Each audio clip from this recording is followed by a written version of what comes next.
సన్నిధానంకి వస్తాను అన్నప్పటికీ ఆ రాత్రికి రాత్రే జ్వరం వెళ్ళిపోయింది కదా, మరి ఎలా జ్వరం వచ్చింది మరి నాకే తెలియదు. భూమి కనబడదు, ఆకాశం కనబడదు, శరీరం అంతా ముద్ద అయిపోతుంది, నరాలన్నీ లాగేస్తున్నాయి. అరే ఏటీలకు అవుతుందని పిల్లలకి ఎవరికి చెప్పలేదు కూడా, నాది నేనే ఇమ్ము చేసుకుంటాను కానీ వీళ్ళకి ఎవరికి చెప్పలేదు, లేపలేదు. అలాగే తెల్లవారు లేగితే లేపుతాను. నాకు నేను తిరిగి వెళ్తే ఉన్నానమ్మ నాకు లేపకండి అంటే ఏమమ్మా అనుకున్నా. అంటే అప్పుడు అమ్మ వీళ్ళకి జరిగిందని వీళ్ళకి చెప్తే మరి నీ వావులకి లేకపోతే ఎలాగమ్మ అనేసి నాకే కలబడ్డారు. ఆదివారం వల్ల మరి ఇలాగ వేసిన పరుపు ఎత్తలేదు, అలాగా నరాలు మొద్దయిపోతాయి. ఒక్క ట్యాబ్లెట్ మాత్రం వేసినాను అంతేగాని. సరే ఆ సాయంకాలం కల్లా ప్రార్థన చేసుకున్నాను. తండ్రి ఈ పరిశుద్ధ దినం నాడేనే నీ సన్నిధానం రావడానికి మరి నాకు మోసుకున్నట్టుగా చేయలేదు నాయన అనేసి అలాగే ఏడ్చుకొని అలాగే చేసినోడికి ప్రార్థన చేసుకున్నోడికి ఆ వేళ తగ్గిపోయింది. మరుసటి రోజు నిన్న మనవరాలు రాయమ్మ తీసుకెళ్ళి అక్కడ పరిస్థితి చేయిస్తానంటే చెట్లు చేయించింది. తీసుకెళ్ళి నిన్న ధర్మ హాస్పిటల్లోన వాళ్ళు ఏంటంటే ఈ తలలోన ఏటు ఇన్ఫెక్షన్ అయిపోయిందమ్మా, మందులు వాడాలని డాక్టర్ చెప్పినాడు. ఆ మందులు పట్టుకొని వెళ్ళిపోయినాను. ఈ పొద్దుకు కూడా అలాగే ఉంది. ఇందాక మళ్ళీ వస్తున్నప్పుడు ఏడు జరిగిందంటే మళ్ళీ గట్టిగా జ్వరం వెళ్ళిపోయింది.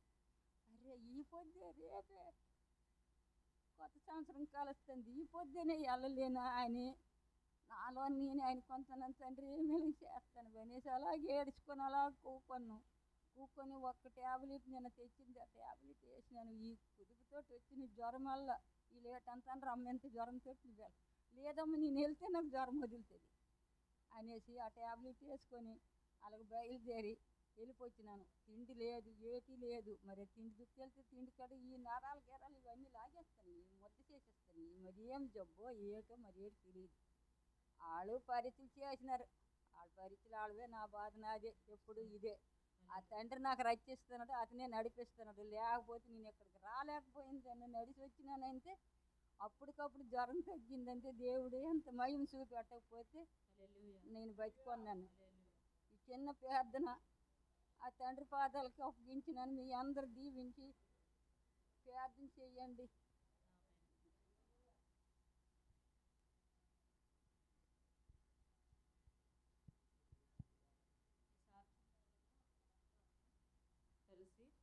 ప్రభునామానికి స్తోత్రం. మీ అందరికీ నా వందనాలు. బాబుకి పాపకు కొడుకు నా వందనాలు. నా సాక్ష్యం ఏంటంటే మా మనవడు చాలా బాగోలేకపోయాను.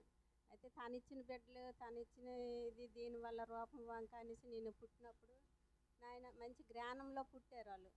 అయితే నాయన జ్ఞానంలో పుడితే ఏటి సొట్టోలు గుడ్డోలు అది ఇది అనేసి అంటారు అనేసి నేను అప్పటి నుండి నేను అన్నయ్యతో నేను ప్రార్థన చేయించి, అప్పుడు అన్నయ్య ఉండి కూడా అన్నయ్యతో ప్రార్థన చేస్తే ఏమి లేదు పిల్లలు చక్కగా దేవుడు ఇచ్చిన రూపం పెట్టించున్నారు. మనం చాలా జ్వరం పడ్డాడు పిల్లడు. ఆ జ్వరం వంక బాగా వీక్నెస్ బాగా అయిపోండు. నేను గుడిలోనికి వెళ్ళి ప్రార్థన చేసుకొని నేను నాయన నువ్వు ఇచ్చిన బిడ్డలు, నాయన నువ్వు ఇచ్చిన ఇది నాయన ఆ బిడ్డలకి నాయన ఎటువంటి నాయన అనారోగ్యం లేకుండా మంచి ఆరోగ్యం ఉంచండి అనేసి మా పిల్లకి చెప్పి మా పిల్లకి అలాగని చెప్పాను. చెప్పినా సరే వాళ్ళు దేవుడికి నమ్ముతారు, పూజలు చేస్తారు. పూజలు చేస్తే ఆ పూజలు చేయకండి, ఇవి దేవుడికి నమ్మండి, నమ్మితే మీకు అంతా మీకు స్వస్థత జరుగుతుంది అనేసి అంతే వాళ్ళు చెప్పిన మాట వాళ్ళు వినరాలు. నాకు కూడా ఎన్నో ఈ నూతన సంవత్సరంలో నాకు కూడా ఎన్నో మేలు చేశాడు దేవుడు. నాకు ఎంతగా నాకు అద్భుతంగా నాకు ఉంచాడు. మరి నాకైతే నాకు చాలా బాగోలేకపోయిన కాలు నొప్పులకి వాటికైనా సరే దేవుడు నాకు ఎంతగా నన్ను నడిపించి నాకు ఉంచి నాకు ఇలా నాకు చెయ్యేస్తాడు. దేవుడు ఇచ్చిన పోషకాలను పెట్టించి నేను ఎలాగంటే ఆ దేవుడికే తెలియలే. మరి నా తాలూకు జీవితం నా తాలూకు ఇది ఎన్నోళ్ళకి చెప్పినా సరే ఎవరు కూడా నమ్మరు. నేను ఇలాగుండి ఇలాగే చేస్తాను, దేవుడే నాకు నడిపించి చేస్తాను. ఈ చిన్న సాక్ష్యం దేవుడు దీవించును గాక. హల్లెలూయా హల్లెలూయా. వందనంబు నర్తుమో ప్రభు ప్రభు అనే పాట కలిసి పాడదాం. గ్రూప్లో ఉంది, చూసి కలిసి పాడదాం. ఈ పాట అయిన తర్వాత ఇంకెవరైనా సాక్ష్యాలు చెప్పవలసి వస్తే ఒక ముగ్గురు చెప్పండి, ఇద్దరు చెప్పండి. చెప్పిన తర్వాత మనం స్తుతి ఆరాధనలోకి వెళ్తాం. తర్వాత వాక్యాన్ని మనం ధ్యానం చేస్తాం. అందరం కలిసి చూసి కలిసి పాట కంపల్సరీగా మనం ఈరోజు పాడవలసిన పాట కనుక అందరం కలిసి పాడదాం. వందనంబునత్తుమో ప్రభో ప్రభో, వందనంబునత్తుమో ప్రభో ప్రభో, వందనంబు తండ్రి తనయ శుద్ధాత్ముడా, వందనంబు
ప్రభు నామ స్తోత్రాలు. మీ అందరి ప్రత్యేకమైన వందనాలు. మరి నా సాక్ష్యం ఏంటంటే, మరి ఈ సంవత్సరం అంతా మరి దేవుడు తన కృప చొప్పున తన రెక్కల చాటున మనం భద్రపరిచి సజీవ లెక్కలు ఉంచినందుకు స్తోత్రం చెల్లించుకుంటున్నాను. మరి ఈ సంవత్సరం అంటే చాలా మేలు మరి జరిగాయి. మొదటగా ఏంటంటే, మరి ఎప్పుడు మా ఇంట్లో ప్రార్థన జరిగింది, స్త్రీల ప్రార్థన ఈ సంవత్సరం మా ఇంట్లో జరిగింది. దాన్ని బట్టి నేను సంతోషిస్తున్నాను. నెక్స్ట్ ఏంటంటే, మరి ఆరోగ్య విషయంలో కూడా నాకు ఈ సంవత్సరం ఆపరేషన్ అయ్యింది. ఆపరేషన్ కూడా చక్కగా జరగడానికి కృప చూపించాడు దేవుడు, ఎంతకో సంతోషిస్తున్నాను. ఇంకోటి ఏంటంటే, ఆర్థిక పరంగా కూడాను మరి కొంత ల్యాండ్ కూడా తీసుకోవడానికి దేవుడు సహాయం చేసింది, వందనాలు తెలియజేసుకుంటున్నాను. మరి ముఖ్యంగా ఏంటంటే, ఎక్కువగా సంతోషించేది మరి మా ఇంట్లో కొత్తగా ఒక బేబీ వచ్చింది, మా మేనకోడలు. అందుకు నేను సంతోషిస్తాను. మరి మీ అందరికీ తెలిసిన శైలజ ప్రేమ్ కుమార్కి మొన్న 29వ తారీఖున పాప పుట్టింది. మీరు అందరూ ప్రార్థన చేసిన మీ ప్రత్యేకమైన వందనాలు తెలియజేసుకుంటున్నాను. మరి తల్లి పిల్ల ఇద్దరు కూడా చాలా ఆరోగ్యంగా ఉన్నారు. మరి ఇంతకు ముందే మరి ఫోన్ చేశాను, పాపకి కొంచెం టెస్టులు ఉన్నాయనేటప్పటికి, జాయిండీస్ టెస్టులు ఉంటాయి కదా, అందులో కూడా పాపకి నార్మల్ వచ్చింది. అందుకు దేవుడికి వందనాలు తెలియజేసుకుంటున్నాను. ఎందుకంటే డెలివరీ అయిన తర్వాత చాలా ప్రాబ్లమ్స్ అని ఫేస్ చేస్తారు. ఆ టెన్షన్ అయితే మాకు ఉంది. కానీ పుట్టిన దగ్గర నుంచి ఇప్పటి వరకు పాప చాలా యాక్టివ్గా ఉంది. తల్లి బిడ్డ ఇద్దరు క్షేమంగా ఉన్నాయి. మరి రేపు డిశ్చార్జ్ అయ్యి వెళ్ళిపోతున్నారు. మరి ఈ సంవత్సరం అంతా దేవుడు ఏదో ఒక మేలు మాకు చేస్తున్నాడు. ముఖ్యంగా ఏంటంటే, మా ఆయన మరి రాకపోకలను దేవుడు ఎంతో సహాయం చేస్తున్నారు. ఇప్పుడు కూడా 10:15కి వచ్చారు, మేము వచ్చాము. అతను ఇప్పుడు 10 అంటే చాలా లేట్ అయిపోతుంది. నైట్ టైం బస్సుకు వస్తున్నారు. ఆ జర్నీ చేయడం కష్టం. కానీ దేవుడు ఎంతో కృపచేత తనకి మరి రాకపోకలను సహాయం చేసిన దేవుడికి వందనాలు తెలియజేసుకుంటున్నాము. మరి దేవుడు మాకు ఈ సంవత్సరం ఎన్నో మేలు చేసుకుని వందనాలు తెలియజేసుకుంటూ ఈ చిన్న సాక్షిని దేవుడు దీవించింది గాక.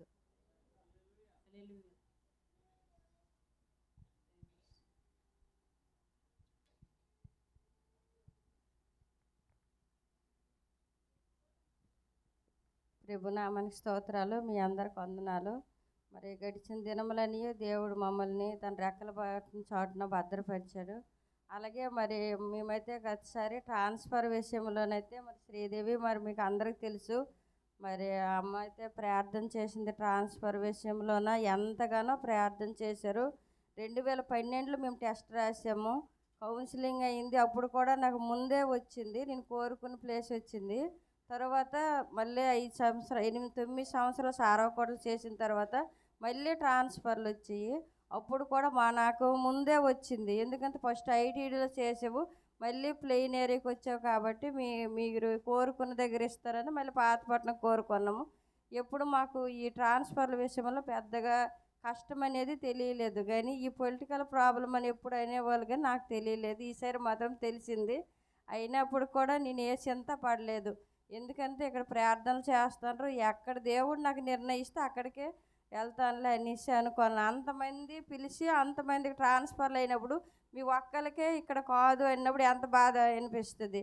అయినా సరే నాకు ఏ బాధ కాలేదు. దేవుడు నాకు ఎక్కడో ఏర్పాటు చేస్తున్నాడు, నేను అక్కడికి వెళ్తానులే అనేసి ఊరుకున్నాను. లాస్ట్లోన నేను ఇలాగ మరి నాకు ఎక్కడ అవకాశం లేదన్నట్టు తెలుస్తుంది అనేసి, సరేలే మా ఏపీడీ గారికి ఫోన్ చేస్తాను, ఒకసారి సార్ నాకు అక్కడ ఇవ్వండి అనేసి అంటే, ఫోన్ చేసేటప్పుడు ఇలాగ మీనాక్షి మందసారిపురం కోరుకుందంటే, ఆవిడ అంత దూరం ఎందుకు, ఆవిడ ఎక్కడ కోరుకుంటే అక్కడ ఇచ్చేయండి, ఆవిడ ఎక్కడున్నా నమ్మకం పని చేసుకుంటుంది, ఏదో ప్రాబ్లం వచ్చింది అనేసి.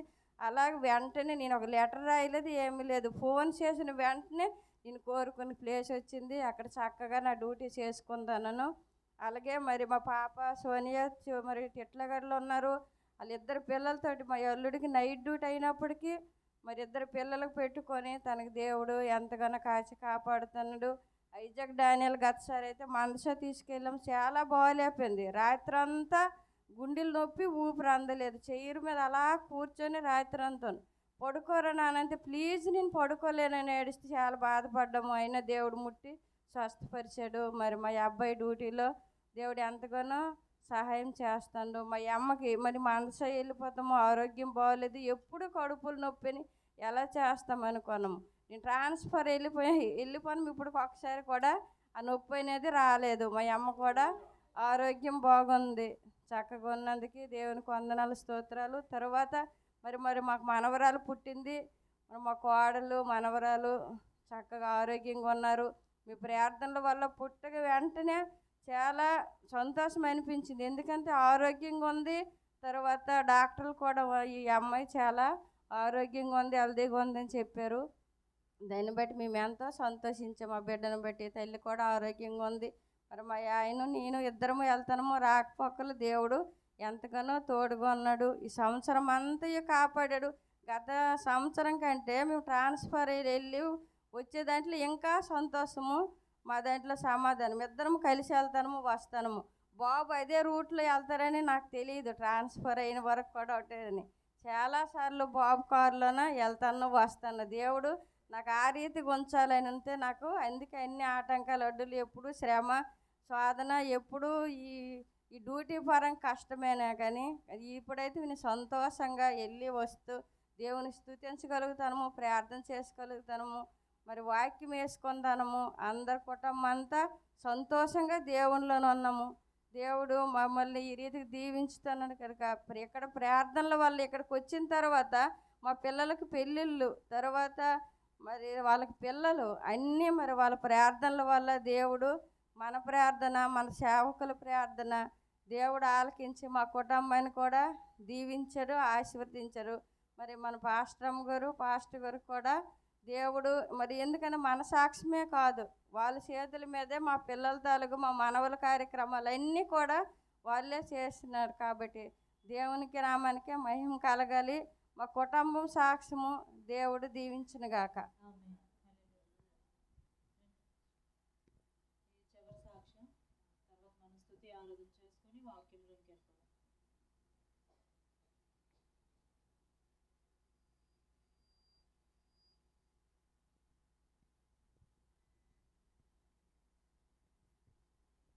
దేవునికి వందనాలు. పాస్టర్ గారికి, పాస్టర్ అమ్మకి నా యొక్క వందనాలు. ఇక్కడ కూడి వచ్చిన ప్రతి ఒక్కరికి కూడా హృదయపూర్వక వందనాలండి. నేను చెప్పిన సాక్ష్యం ఏమిటంటే గడిచిన కాలం అంతా కూడా నాకు దేవుడు నన్ను, నా కుటుంబాన్ని ఎంతో దీవించి ఆశీర్వదించి తన రెక్కల చాటు కిందకు భద్రపరిచి కంటి పాపలాగా మమ్మల్ని కాచి కాపాడండి. నా డ్యూటీ విషయంలోనూ అలాగే ప్రభు నాకు ఎంతగానో కాచి కాపాడి నేను చేయుచున్న ప్రతి ఒక్క పనులను కూడా నాకు సహాయంగా ముందుండి నడిపించారు. అలాగే ప్రభు నాకు గృహం కావాలని నేను ఎంతగానో అడిగాను, నాకు మంచి గృహాన్ని కూడా ఇచ్చారండి. నేనైతే ఇక్కడ పాతపట్నం స్టాఫ్ నర్సుగా చేస్తున్నాను, కాంట్రాక్ట్ బేసిక్గా ఇక్కడ పాతపట్నంలో చేస్తున్నాను. మాది అమ్మాలది ఉంది చిన్న గృహము. నాకు గృహం కావాలని ఎప్పటి నుండో ప్రార్థన చేస్తుంటే నేను 2022లో గృహం స్టార్ట్ చేశాను. ఇప్పుడు 2 years అవుతుంది. ఏప్రిల్ నెక్స్ట్ మంత్ వస్తే 2 years కంప్లీట్ అవుతుంది. అయితే నాకు అమ్మ లేదు, నాన్న ఉండి, నాన్న పెరాలసిస్ పేషెంటు. అత్తయ్య కానీ మామయ్య కానీ ఎవరు లేరు. దేవుడికి నేను నమ్ముకున్నాను. నా బాధలన్నీ దేవుడి ముందే వేసాను. దేవుడు నాకు గృహం కావాలని ఎంతగానో ఆశీర్వదించారు. నాకు గృహం ఇచ్చారు. ఇంతవరకు నడిపించినందుకు దేవునికి వందనాలు. అలాగే జరగబోయే పనులన్నిటిలోనూ నేను ఎంతగానో మా ఇంటి విషయంలోనూ డ్యూటీ విషయంలోనూ ఎంతగానో కష్టపడినప్పుడు కూడా ఎటువంటి బాధ ఉండేది కాదు. నేను పర్లాకిముడి మాది చర్చికి వెళ్ళేదాన్ని. అది ఒరిస్సాలో చెప్పేవారు, నాకు అర్థమయ్యేది కాదు. ప్రతిరోజు కూడా చర్చికి వెళ్ళడము, ఏదో నా సమస్య బాధలు దేవుడితో చెప్పుకోవడము వచ్చేదాన్ని అలాగని. కానీ నాకైతే మాత్రము మనసులోని ఏటి చర్చికి వస్తానని వెళ్తానని కానీ అర్థం కావటం లేదు అని నేనేసి ఒకరోజు ఆఫీస్ బ్రదర్కి అడిగాను, బ్రదర్ ఎక్కడ మంచి చర్చి ఉంటే నాకు చెప్పండి నేను వెళ్తాను అని నేనేసి. అంటే చర్చికి వెళ్తాను కానీ మనస్ఫూర్తిగా అందులో నేను ఉండలేకపోతున్నాను. మరి దేవుడి వాక్యం నాకు అర్థం కావటం లేదు. నేను ఏ విషయం అడిగినా కానీ మా అమ్మ లేనప్పటి నుంచి ఏ విషయం అడిగినా దేవుడు నాకు వెంటనే అది నెరవేర్చేవారు.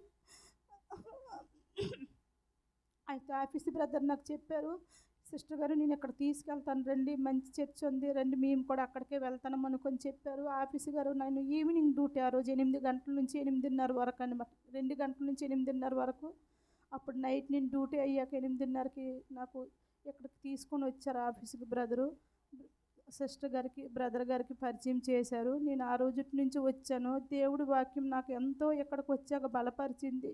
ప్రతి ఒక్క వాక్యం కూడా నాతో మాట్లాడేలాగా అనిపించింది. మొన్న కూడా బ్రదర్ గారు చింతపడవద్దు, దిగులు పడవద్దు అని నేను అన్నారు. నేను అప్పటి నుంచి చింతపడుతున్నా సరే దేవుడు నాకే భయపడొద్దు నేను ఉన్నాను అనుకుని నాతో చెప్పేలాగా అనిపించింది. నేను ఎన్నో బాధలు పడ్డాను. నా భర్త విషయంలో నా ఆరోగ్యం కూడా బాగుండేది కాదు. తన విషయంలో సర్జరీ వరకు వెళ్ళాను. అయినప్పటికీ కూడా దేవుడు తనకు సర్జరీ లేకుండా మంచి ఆరోగ్యం ఇచ్చి నడిపిస్తున్నారు.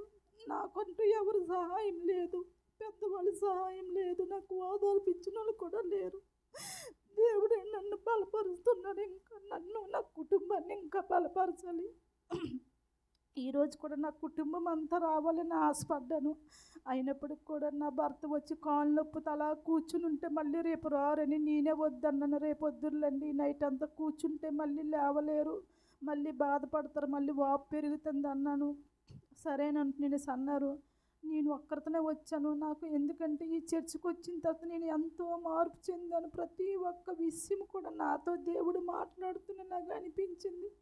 నేను ఇప్పటికి కూడా బాధపడటం లేదు. ఎందుకంటే దేవుడు నాకు ఏం కావాలన్నా లేట్ అయినా సరే నా కోరికలు నెరవేరుస్తున్నారు. అదే నాకు నమ్మకము. ఎవరున్నా లేకపోయినా నాకు దేవుడు ఉన్నాడనే ధైర్యం అండి, అంతేని. ఇంకా నా కుటుంబం ఎంతో దేవుడి సన్నిధిలో నడాలి. నా బిడ్డ, నా భర్త అందరూ కూడా నడవాలి. నా భర్తకు ముందు నుంచి మాది చర్చి మ్యారేజ్ అయింది, కానీ దేవుడి మీద నమ్మకం లేదు. ఏ మాటలు దేవుడు వాక్యాలు వేసుకున్న ఏం మాటలు అవి సబ్బు కొట్టిన మాటలు మాడుతున్నారు, అవి నిజం మాటలు కాదు, ఏదో మాట్లాడుతున్నారు అన్నారు. అతని కోసం నేను ఎంతో కన్నీరు కార్చి ప్రార్థనించాను. అతను ఈరోజు సన్నిధికి వచ్చి ఇంకా నాకన్నీ బలపడుతున్నారు. ఇంకా దేవుడి సన్నిధిలో అతనికి, నా బిడ్డకి వాడుకోవాలని మీరందరూ ప్రార్థించాలని, అలాగే నా గృహంను కొత్త సంవత్సరము మేము దిగాలనుకుంటున్నాము. ఇంకా జరగబోయే పనులన్నిటిలోనూ కూడా దేవుడు తొందరగా జరిపించాలని ఈ చిన్న సాక్ష్యం దేవుడు దీవించునుగాక. ఇంకొకటి ఏంటంటే, ఆ గృహాన్ని నేను కడతానంటే మా వీధిలో ఉన్న వాళ్ళందరూ కూడా ఆర్సీఎం చర్చ్ అండి. నేను కూడా ఆర్సీఎం చర్చ్కే వెళ్ళేదాన్ని. మాకు ఆర్సీఎం చర్చ్లోనే మ్యారేజ్ జరిగింది. ఆ గృహం కట్టాక ఆ గృహాన్ని దేవుడు ఎంతగానో వాడుకోవాలి. ప్రార్థనలోని మేము ఇప్పుడు ఉంటున్న చిన్న గృహం వల్ల నేను గృహ కొడుకు కొట్టుకోలేకపోతున్నాను. అలాగే స్త్రీలు కొడుకు కూడా అందులో జరిపించుకోలేకపోతున్నాను, చిన్న గృహం అని. ఇప్పుడు జరగబోయే గృహము దేవుడి కృప వల్ల నేను అనుకునే రీతి కన్నా ఇంకా ఎక్కువగానే ఆ గృహాన్ని నేను అనుకునే రీతి కన్నా ఎక్కువగానే ఇచ్చారు. ఆ గృహముకు దేవుడు ఎంతగానో వాడుకోవాలని, మా వీధిలో ఉంటున్న ప్రతి ఒక్కరు ప్రేయర్కి వచ్చారు. ఎంతోమంది బలపడాలని, రక్షింపబడాలని నేను ఆ దేవుడికి అడుగుతున్నాను. మీరందరూ కూడా ప్రార్థన చేయమని ఈ చిన్న సాక్ష్యం దేవుడు దీవించునుగాక. ఆమేన్. హల్లెలూయా, హల్లెలూయా. దేవునికి స్తోత్రం. చక్కనైన అద్భుతమైన సాక్ష్యాలు మీరు అందరూ కూడా చెప్పారు. ఇంకా చాలామంది ఉన్నారు చెప్పడానికి. వచ్చే ఫస్ట్ సండే రేపు కాకుండా మళ్ళీ వస్తున్న ఆదివారం మీరు చెప్పొచ్చు సాక్ష్యాలు. చెప్పలేని వారు ఆ రోజు చెప్పడానికి ప్రయత్నం చేయండి, చెప్పిన వారు కాకుండా. మిగతా వాళ్ళకి సమయం ఇద్దాం మనం. నాది చిన్న సాక్ష్యం ఏంటంటే, ఈ రోజు వరకు కూడా నన్ను, నా కుటుంబాన్ని దేవుడు ఎంతగానో కాచి కాపాడాడు. మరి ఈ ఏప్రిల్ వస్తే 2 years కంప్లీట్ అవుతుంది. మరి నా భర్త గారు ట్రాన్స్ఫర్ అయ్యి కంచిలు వెళ్ళడం, కానీ ప్రతిరోజు కూడా దేవుడు ఎలా తీసుకొని వస్తున్నాడో, ఎలా తీసుకొని వెళ్తున్నాడో, మరి ఆయన కృప వల్లనే నడిపిస్తున్నాడు. ఇందాక ఆయన కూడా చెప్పారు కదా, విన్నారు మీరు. ఈ 31st వరకు కూడా అసలు యాక్చువల్గా సెలవులు లేవు, ఈఎల్స్ అన్నీ వాడేశారు. నేను అన్నాను ఉదయం ఈరోజు 31st ఈ రోజైనా సరే మీరు ఇంట్లో ఉండట్లేదు, మళ్ళీ అందరూ స్కూల్కి వెళ్ళిపోతున్నారు అనేసి అలా కొంతసేపు నేను కూర్చుని పోయాను అందరూ వెళ్ళిపోయిన తర్వాత. ఎందుకంటే 31st అంటే ఫస్ట్ అంటే చాలా సంతోషంగా మనం ఉంటాం, నూతన సంవత్సరంలోకి వెళ్తాం అనేసి. ఎందుకంటే మాకు 31st అన్నా లేకపోతే క్రిస్మస్ ముందు రోజైనా చాలా పనులు ఉంటాయి మా ఇంట్లో. ఇందాక కూడా లేట్ అవ్వడానికి తను వెళ్ళి మళ్ళీ తీసుకురావడం, ఈ క్యాండిల్స్ ఇవన్నీ కూడా వాక్యూమ్ ప్రిపేర్ అవడం, ఇవన్నీ కూడా కష్టమే. అయినా సరే నేను ఇప్పుడు ఇక్కడ నించున్నాను, కానీ ప్రభువా నీ యందు మా ప్రయాస ఏమాత్రం కూడా వృధా కాదు ప్రభువా, నువ్వు తప్పకుండా నువ్వు చూస్తున్నావని నేను ఎప్పుడు కూడా ప్రార్థన చేస్తుంటాను. పిల్లలు స్కూల్కి వెళ్ళినా, భర్త స్కూల్కి వెళ్ళినప్పటికి కూడా నేను ఇంట్లో ఉండి సంఘం కొరకు ప్రార్థన చేయడం జరుగుతుంది. దేవుడు మీ అందరి ప్రార్థనలు, మా ప్రార్థనలు దేవుడు ఆలకించి ఇంతవరకు కాపాడాడు. వచ్చే సంవత్సరమైన దేవుడు ట్రాన్స్ఫర్లో దగ్గరికి నడిపించాలని మీరు అందరూ ఇప్పటికే ప్రార్థన చేస్తున్నారు. తప్పకుండా ప్రార్థన చేయండి. జస్ట్ నెక్స్ట్ ఇయర్ 10th వెళ్తున్నాడు. ఇప్పుడు ఈ జనవరి నుంచే తనకి 10th సిలబస్ కూడా స్టార్ట్ అయిపోతుంది. మినీ 8th వెళ్తుంది. కనుక ఈ పరిచర్య కోసం మీరు తప్పకుండా ప్రార్థన చేయాలి. అలాగే నేను ఈరోజు బాప్తిసం తీసుకున్న రోజు, హల్లెలూయా. కనుక నేను రక్షించబడిన దగ్గర నుంచి ఇంతవరకు కూడా నేను దేవుని విడిచిపెట్టకుండా దేవుని పనిలో, నేను అక్కడ వైజాగ్లో ఉన్నప్పుడు కూడా దేవుని పనిలో ఉండేదాన్ని. దేవుడు మళ్ళీ నాకు ఈ పరిచర్య అప్పచెప్పాడు. మ్యారేజ్ అయిన తర్వాత ఈ పరిచర్య మళ్ళీ కొనసాగించడానికి దేవుడి శక్తిని, బలంను ఇస్తున్నాడు. అందుని బట్టి దేవాది దేవునికి వందనాలు. ఈ 31st మధ్యాహ్నం నేను అక్కడ బాప్తీసం తీసుకున్నాను. అప్పటి నుంచి ఇప్పటి వరకు కూడా దేవుడు నన్ను నడిపిస్తున్నాడు. ఇంకా మా కుటుంబం కోసం, మా కోసం ప్రార్థన చేయాలని మనం చేస్తున్నాను. చాలాసేపటి నుంచి మీరు కూర్చొని ఉన్నారు.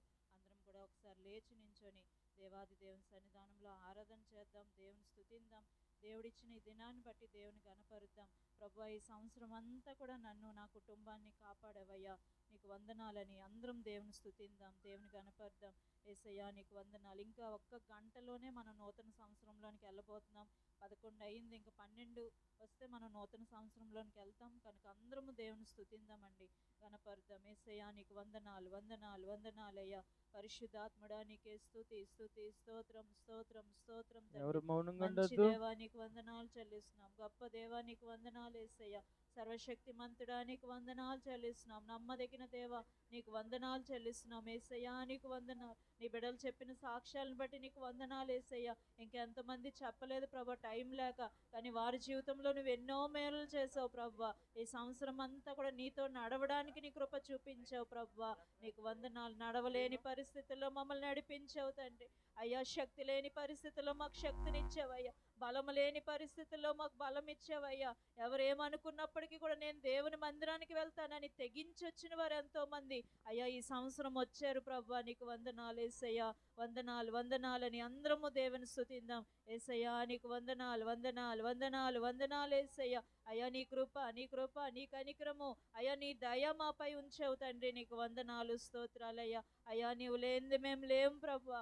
అయ్యా నీకు వందనాలు, వందనాలు, వందనాలు యేసయ్యా. నీకే స్తుతి, స్తుతి, స్తుతి, స్తోత్రం, స్తోత్రం, స్తోత్రం. నేనేమై ఉన్నా అది నీ కృప వల్లనే ప్రభా. నాకేమున్నా నీ కృప వల్లనే యేసయ్యా. నీకు వందనాలు. నాశనకరమైన గోతి నుండి నన్ను లేవనెత్తింది నీ కృప యేసయ్యా. నీ కృపలోనే నా జీవితం కడ వరకు నేను కొనసాగిస్తాను యేసయ్యా. ఏ దిక్కు లేని నాకు సర్వము నీవై ఆదరించావు తండ్రి. నీకు వందనాలు. మాటే రాని నాకు రాగమునిచ్చి నీ కృపను చాటే ధన్యతనిచ్చావు తండ్రి. అయ్యా నీకు వందనాలు యేసయ్యా అని అందరము దేవుని స్తుతిద్దాం, గణపరుద్దాం. నీ కృపలే నీదే, నీ దయలే నీదే, క్షణమైన బ్రతుకలేనయ్యా. నీ కృపలే నీదే, నీ దయలే నీదే, క్షణమైన బ్రతుకలేనయ్యా. నేనేమై ఉన్నాను, నాకేమున్నాను, కేవలం నీ కృపే. నేనేమై ఉన్నాను, నాకేమున్నాను, కేవలం నీ కృపే. యేసయ్యా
లేనిదే నీ దయ లేనిదే క్షణమైన బ్రతుకలేనయ్యా.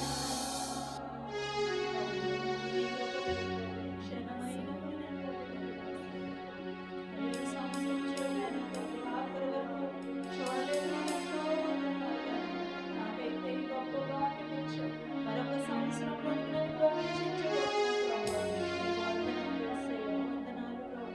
వచ్చే సంవత్సరం కూడా నన్ను ఇలాగనే నడిపించు. ఇంకా నేను ఇంకా ఆత్మీయంగా ఎదగాలి ప్రభు, ఇంకా ప్రార్థనలు ఎదగాలి యేసయ్య. ఇంకా మంచి సాక్ష్యం కలిగి నేను ఉండాలి యేసయ్య. నీ సేవకులతో పాటు నేను కూడా పరిచర్యలో భాగమై ఉండాలి తండ్రి. నాకు సహాయం చేయి. నా కుటుంబాన్ని నడిపించు, సంఘాన్ని నడిపించు, సంఘ కాపరులు నడిపించని చిన్న ప్రార్థన చేద్దాం యేసయ్య. నేనేమై ఉన్నానో నీ కృప వల్లనే ప్రభా.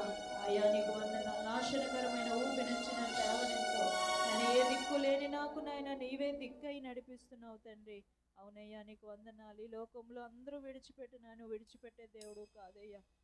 మమ్మల్ని ముందుకు నడిపిస్తున్న దేవుడు, మా చెయ్యి పట్టుకొని నడిపిస్తున్న దేవుడు, నీ వాగ్దానం ఇచ్చి నడిపిస్తున్న దేవుడు తండ్రి.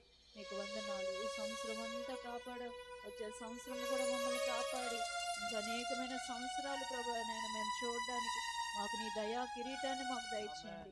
కృపా క్షేమాలు మాకు దయచేయండి. సంఘంలో ఉన్న ప్రతి కుటుంబాన్ని మీరు దీవించండి ప్రభు. అకాల మరణాల నుంచి మమ్మల్ని తప్పించండి యేసయ్య. విష పురుగుల నుంచి, విష జంతువుల నుంచి మమ్మల్ని కాపాడండి ప్రభు. మా ప్రయాణాల్లో సహాయం చేయమని అడుగుతున్నాను తండ్రి నాయన. మా చుట్టూ మీరు నీ అగ్ని కంచి ఉంచండి. మా కుడి వైపున ఎడమ వైపున మీరు ముందు తోడుగా ఉండండి యేసయ్య. నీకు స్తోత్రం నాయన. నీ కృప చూపించి నడిపించమని ఈ సమయంలో నీ వాక్యం ద్వారా మాతో మీరు మాట్లాడమని, ఇంతవరకు పాటల ద్వారా, ఆరాధన ద్వారా, సాక్ష్యాల ద్వారా మీరు మహిమ పొందినందుకు నీకు వేలాది స్తుతులు స్తోత్రాలు చెల్లిస్తూ అయ్యా నూతన సంవత్సరంలో కూడా నిన్ను స్తుతించే భాగ్యం మా అందరికీ దయచేయమని ఈ చిన్న స్తుతి ఆరాధన యేసు నామములో అడిగి వేడుకొంచున్నాం తండ్రి. ఆమేన్, ఆమేన్, ఆమేన్. హల్లెలూయా.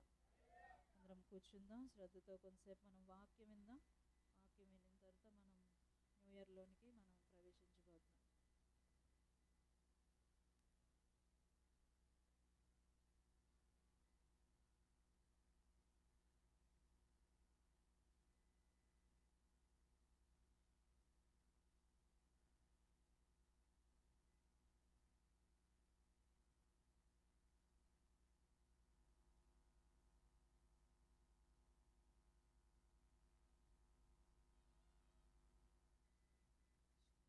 హల్లెలూయా. దేవునికి మహిమ కలుగును గాక. పడుకున్నోళ్ళకి లేపండి అమ్మ ఒకసారి, ఎవరైనా పడుకుంటే రైట్. ఇంతవరకు ఎందుకంటే జనరల్గా పాటలు పాడే సమయంలో ఇది రాత్రిపూట కాబట్టి మధ్య మధ్యలోనే ఎవరైనా సరే తప్పక వినండి. ఈ మాటలు తప్పక మనం వినాలి, అందరూ వినాలి, అందరూ కూడా వినాల్సిందని కోరుతున్నాను. చాలా సంతోషం. మీరు కూడా మంచి మంచి సాక్ష్యాలు చెప్పారు. దేవుడు గత సంవత్సరం అంతా కూడా మరి కాచి కాపాడాడు. ప్రయాణాల్లో దేవుడు ఎంతగానో సహాయం చేశారు. మరలా ప్రతిరోజు ఆయన సన్నిధిలో మనం కూడుకొని ప్రార్థించడానికి దేవుడు ఎంతగానో కృప చూపించారు. దేవునికి స్తోత్రం కలుగును. అలాగే చాలా కార్యక్రమాలు దేవుడు జరిగించాడు. మరి మీలో యవ్వన బిడ్డలు కావచ్చు, పెద్దవాళ్ళు అందరూ కూడా ఒకేలాగా పనిచేశారు. ప్రతి కార్యక్రమంలో దేవుడిచ్చిన ఆ యూనిటీ, ఐక్యతను చూస్తే నేను చాలా సంతోషించాను. దేవునికి స్తోత్రం కలుగును గాక. అదే మనకు కావాల్సింది. ఇంకా వేలాది ఆత్మలు రక్షించబడాలి కనుక వాటి కోసం మనం ఇంకా దేవుని కోసం ప్రయాసపడాల్సిన అవసరం ఎంతైనా ఉంది. దాంట్లో భాగం ఈరోజు దేవుని సన్నిధిలో మనము కొద్ది నిమిషాలు వాక్యం ధ్యానం చేయాలి. వాగ్దానాలు తీసుకోబోతున్న మన జీవితాల్లో వాగ్దానాలు నెరవేరాలి. అది మన ఆశయం. చాలా సంతోషం. ఈ రాత్రి మీరు అందరూ కూడా ఇలా మిమ్మల్ని చూడడం చాలా సంతోషం. మరి సిస్టరాలు నైట్ అయినా కూడా వాడుకున్న పరిస్థితిని బట్టి రాలేనప్పటికీ కూడా మరి చాలా తెగించి నేను అనొచ్చు ఆ మాట. ఖచ్చితంగా వాళ్ళు రావడం జరిగింది. ఇంకా మీలో చాలామంది పేరు పేరునే నేను చెప్పొచ్చు. అలాగా అందరం కూడా దేవుని సన్నిధిలో ఉండాలి అనే ఆశక్తితో వచ్చాం. దేవునికి స్తోత్రం కలుగును గాక. హల్లెలూయా. సో దేవుడు ఆయన సన్నిధికి వచ్చిన మన అందరినీ కూడాను చూస్తున్నాడు. తప్పక ఆయన దీవిస్తాడు, ఆశీర్వదిస్తాడు. మనకు కొద్ది నిమిషాలేనండి. ఇంతవరకు గంటలు అన్నాం. ఇప్పుడు ఎక్కడికి వచ్చాం? నిమిషాల్లోకి వచ్చేసాం. వాక్యం చాలా ఫాస్ట్గా చెప్పాల్సింది. వాక్యం టైం ఏమో 10 గంటలకు ఇవ్వాలి, కానీ ఇప్పుడు 11:15 అయింది. కానీ ఏదేమైనప్పటికీ కూడా మనం 12 గంటలకల్లా దానికంటే ముందే మనము స్తుతిస్తూ దేవుని సన్నిధిలో మహిమపరుస్తూ కృతజ్ఞతార్పణలతో మనము ఆయన సన్నిధిని ఆరాధించాలి. ఆ నూతన సంవత్సరాన్ని మనము బట్టి దేవునికి ఏం చేయాలి? మనము స్తుతించాలి, దేవుని గణపరచాలి. ఎంతోమందికి అవకాశము కోరుకున్నా కూడా లేదు. మనకు తెలుసు చాలా వరకు కూడా దేవుడు మనకి ఎందుకో ఇచ్చాడు, ఒక సంవత్సరాన్ని ఆయుష్కాలాన్ని పొడిగించాడు. దేవునికి స్తోత్రం కలుగును గాక. రైట్, నేను మళ్ళీ చెప్తున్నాను అదే కదా మాట. ఆ లాస్ట్ సంతకం పెడుతున్నప్పుడు నాకు చాలా చాలా హ్యాపీ అనిపించింది. రేపటి నుంచి కొత్త సెలవులు వస్తాయి నాకు అని చెప్పి మళ్ళీ పెట్టుకోవచ్చాను. అంటే ప్రభువా, మనం కూడా మీలో చాలామంది అటువంటి అనుభవం గురించి తప్పక వెళ్ళుండి ఉంటారు. కానీ ఈరోజు రాత్రి మనందరం కూడా మ్యాక్సిమం మన కాన్సన్ట్రేషన్ అంతా ఎప్పుడు వాగ్దానాలు తీస్తారు, ఎప్పుడు మనం తీసుకుంటాం, ఆ తర్వాత వెంటనే వెళ్తాం అనుకుంటాం. మనం ఖచ్చితంగా వాగ్దానం తీసినంత వరకు ఎవరు కూడా ఎటు వెళ్ళరు. వాగ్దానం తీసిన తర్వాత ఒక్కొక్కరు పరిస్థితులు బట్టి ఏం చేస్తుంటారు, మెల్లిగా జారుకుంటూ ఉంటారు. కనుక అలా కాకుండా వాగ్దానం ఈరోజు స్వతంత్రించుకోవాలి మనం. అది చాలా ఇంపార్టెంట్. వాక్యం ఏం చెప్తుందో మనం అర్థం చేసుకోగలిగితే తప్పక వాగ్దానం తీయడం కంటే వాగ్దానం స్వతంత్రించుకోవడం చాలా ముఖ్యమైనది. మరి నాకున్న సమయాన్ని నేను చూస్తూనే ఫాస్ట్గా నేను ఆ వాక్యాలని మీతో పాటు పంచుకోవాలని ఇష్టపడుతున్నాను. ఎన్నో వచనాలు దాని గురించి ఉన్నప్పటికీ నేను కూడా టైంని చూసుకోవాలి కనుక త్వరగా హెబ్రీయులకు రాసిన పత్రిక 6వ అధ్యాయం, మైక్ మార్చండి.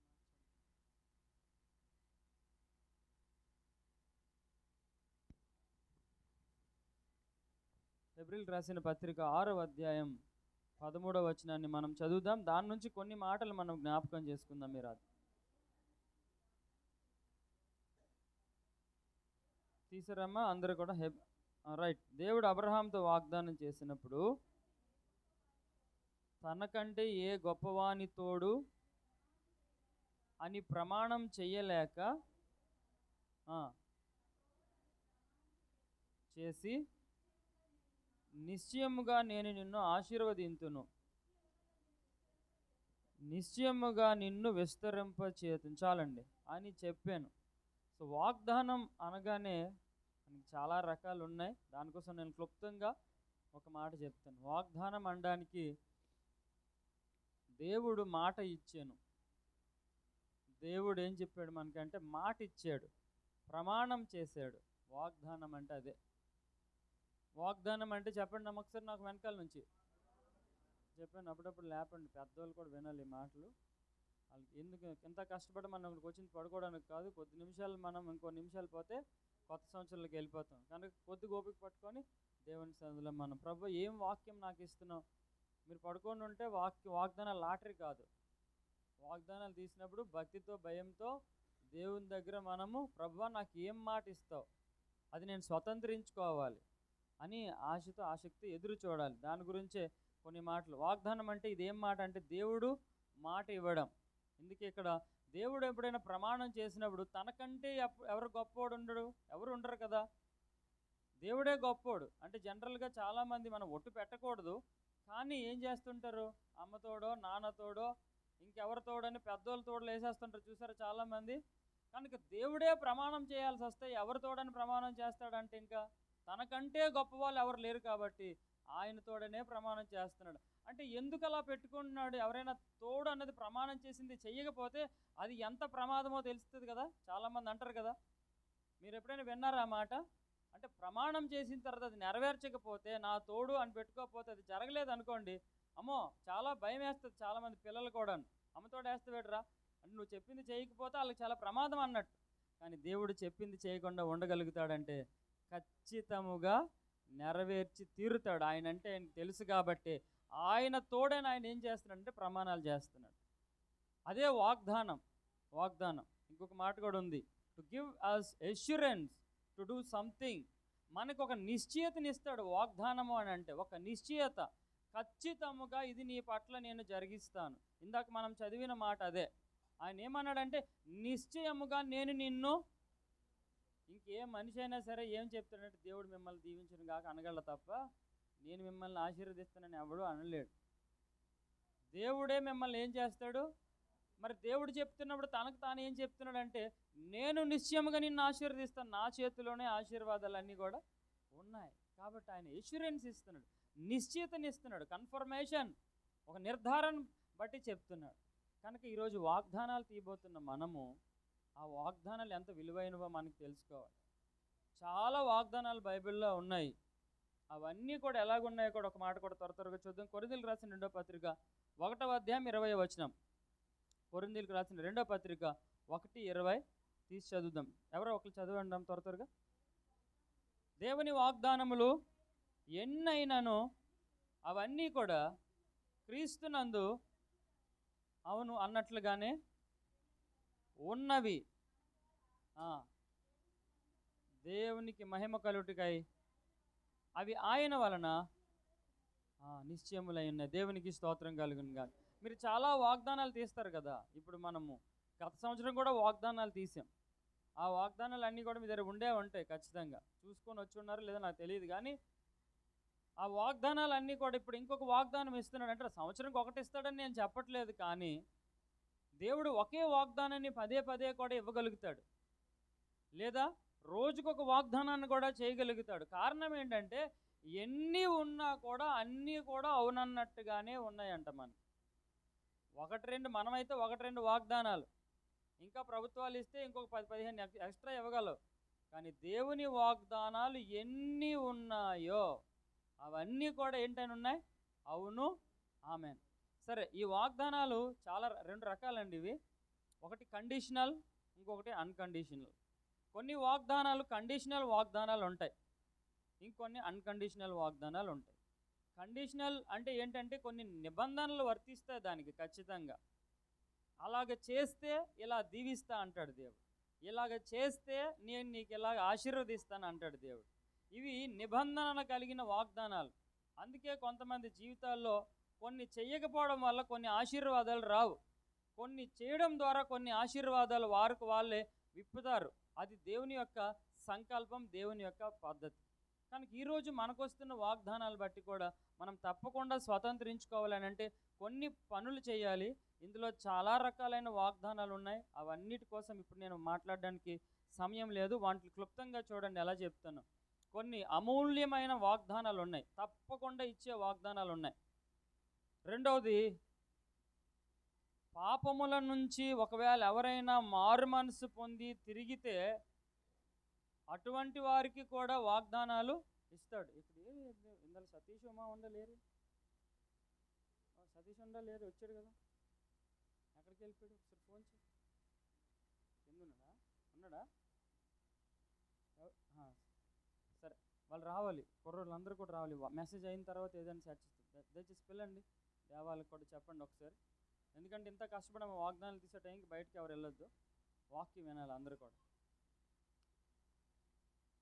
ఎందుకంటే యవ్వనస్తులు చాలా ఇంపార్టెంట్. దేవుని వాళ్ళకి ఎన్నో వాగ్దానాలు దేవుడు దాచించాడు. వాళ్ళు వింటే తప్పకుండా వాగ్దానాలు వారి జీవితం లోపల దేవుడు నెరవేర్చడానికి సిద్ధంగా ఉన్నాడు. వాళ్ళు తప్పకుండా చేసుకోవాలి. పాపం నుంచి ఎవరైనా మారు మనసు పొందితే వాళ్ళకి దేవుడు కొన్ని వాగ్దానాలని ఇస్తున్నాడు. మారు మనసు పొందిన వాళ్ళకి, పొందకపోయిన వాళ్ళకి కాదు. రెండోది, ఇంకొకటి కూడా, తన జనులను కాని వారి పట్ల కూడా దేవుడు తన జనులుగా చేసుకున్న తర్వాత వారిని కాపాడి భద్రపరచడానికి కొన్ని వాగ్దానాలు ఇస్తాడు. ఒకప్పుడు అన్యులుగా ఉన్నవాళ్ళు తర్వాత దేవుని ప్రజలు అయిన తర్వాత దేవుడు వారి కాపుదల కోసం, భద్రత కోసం చాలా వాగ్దానాలని లేఖనాల్లో ఇచ్చాడు. ఇవి కొన్ని వాగ్దానాలు ఉన్నాయి. ఇంకా తన తాలూకు శిష్యులుగా, ఆయనకి సేవకులుగా, ఆయన పరిచర్య చేసే వాళ్ళ కోసం దేవుడు వాగ్దానాలు ఇచ్చేవి ఇంకొన్ని ఉన్నాయి. ఇలాగ మనం చెప్పుకుంటూ పోతే చాలా వరకు కూడాను యేసుక్రీస్తులో ఉన్నవారికి కొన్ని వాగ్దానాలు దేవుడు ఇచ్చాడు. ఇవన్నీ చూడండి. ఈ లోకంలో ఉన్న కొన్ని రకాలైన భౌతిక సంబంధమైన వరాల గురించి దేవుడు వాగ్దానాలని ఇచ్చాడు. అన్నిటికంటే ముఖ్యంగా పరిశుద్ధాత్మ కోసం సంబంధించిన వాగ్దానం కూడా ఇచ్చాడు. ఈ వాగ్దానాలు చాలా ఉన్నాయి. ఇప్పుడు ఇవన్నీ కూడా ఏం చేయాలి? మనము స్వతంత్రించుకోవాలి. అదే మనం ఇప్పుడు వాక్యంలో నుంచి మనము చదువుదాం.